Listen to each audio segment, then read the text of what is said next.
এই ভিডিও দেখার পর আপনার আর ম্যাচিং করে হিজাব ব্রুচ কিনতে হবে না। আপনি বাড়িতে বসেই এমন একটি হিজাব ব্রুচ বানিয়ে ফেলতে পারবেন। হ্যালো এভরিওয়ান, আসসালামু আলাইকুম সবাইকে। কি অবস্থা সবার, কেমন আছেন সবাই? হিজাব ব্রুচটি বানানোর জন্য আমি আমার ড্রেসের থেকে বেঁচে যাওয়া কাপড় থেকে এইরকম ত্রিভুজের মতো এই কাপড়টাকে কেটে নিলাম এবং অন্যদিকে বাকি যে অংশের কাপড়টা থাকবে সেই কাপড়টাকে এইরকম চার কোনা করে কেটে নেব। এইখানে ফার্স্টে আমি একটি ছোট বাটারফ্লাই বানাবো, তারপর বড় আরেকটি বাটারফ্লাই বানিয়ে নিব। তো এইখানে বাটারফ্লাইটা বানানোর জন্য আমি চার কোনা করে কাপড়টাকে কেটে নিয়েছি। এখন কাপড়টাকে বাটারফ্লাই বানানোর জন্য দুই পাশ থেকে ফার্স্টে এভাবে ভাঁজ করে নিব, তারপর এই লম্বা অংশের থেকেও দুইবার ভাঁজ করে এভাবে আমি দুই পাশ থেকে এভাবে ভাঁজ করে নিব। তো আমার ভাঁজ করা হয়ে গেলে এইভাবে ধরে ভাঁজ করে একটি বাটারফ্লাই এর মতো শেপ করে নিতে হবে। তো এখানে আমার একটি বাটারফ্লাই রেডি করা হয়ে গিয়েছে। এখন ঠিক একইভাবে আমি আরেকটি বাটারফ্লাই বানিয়ে নিব,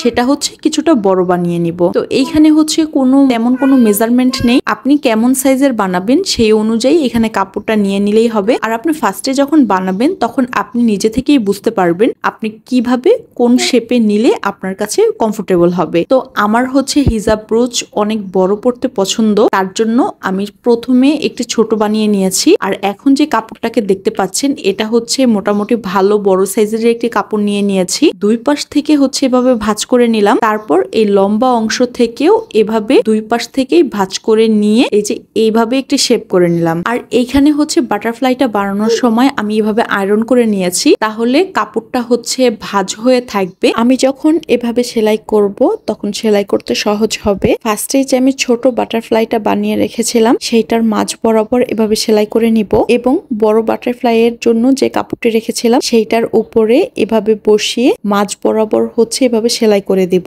সেলাই করা হয়ে গেলে সুতাটাকে ধরে এভাবে টান দিলেই কাপড়গুলো সব একসাথে এইরকম চলে আসবে। তখন এই সুতাটাকে মাঝ বরাবর এভাবে পেঁচিয়ে খুব ভালো মতো গিট দিয়ে নিব। তো এখানে আমার বাটারফ্লাই তো বানানো হয়ে গিয়েছে। এখন ফার্স্টে যে আমি একটি কাপড় কেটে রেখেছিলাম ত্রিভুজের মতো করে, সেই কাপড়টার চারোপাশে আমি আগুন দিয়ে কিছুটা পুড়িয়ে নিয়েছি যেন সাইড থেকে কোনো ধরনের সুতা বের হয়ে না যায়। এখন এই কাপড়টার মাঝ বরাবর আমি এভাবে সেলাই করে নিচ্ছি। সেলাই করে নিয়ে যে আগে যে বাটারফ্লাইটা বানিয়ে রেখেছিলাম সেইটার নিচের অংশে এই কাপড়টাকে ওইভাবে জয়েন দিয়ে নিব। এই কাপড়টা জয়েন দেওয়ার সময় সুতা দিয়ে আরো কিছুটা পেঁচিয়ে নিব, তাহলে উপরের এই বাটারফ্লাইয়ের সাথে এভাবে লেগে থাকবে। তো এখানে দেখতেই পাচ্ছেন পুরো বাটারফ্লাইটা আমার বানানো কমপ্লিট হয়ে গিয়েছে। মাঝ বরাবর যে সুতাগুলো আছে সেইগুলো দেখা যাচ্ছে, তার জন্য এইরকম একটি কাপড় নিয়ে দুই পাশ থেকে ভাঁজ করে উপরের অংশে এভাবে একটি বর্ডার দিয়ে দিব, তাহলে উপরের পাশটা দেখতে কিছুটা সুন্দর দেখা যাবে। এখন এই কাপড়টাকে আমি সেলাই করে নিব। একই সাথে